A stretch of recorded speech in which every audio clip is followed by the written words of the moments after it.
কিছু কিছু আবু জাহেলের সাথে যাদের ব্লাড কানেকশন আছে তারাও চায় কোরআন থেকে মানুষের কিভাবে বিমুখ করা যায়।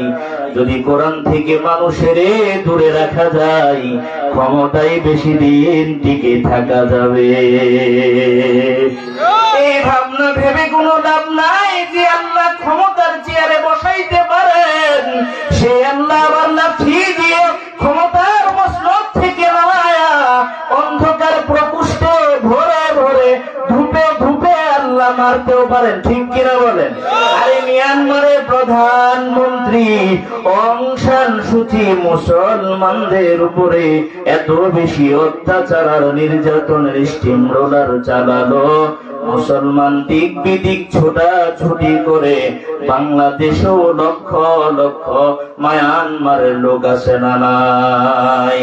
যে অং সান সুচি এত ক্ষমতার পাওয়ার দেখালো, নোবেল বিজয়ী করলো, সে অং সান সুচির কিছুদিন পরে আবার জেলে ভরে দিছে, ঠিক কিনা বলেন? কত ইজ্জুমান তাশা وتذل ما تشاء بيدك الخير। ইজ্জত দেওয়ার মালিক একজন, তিনি কে? চিল্লায়া বলেন।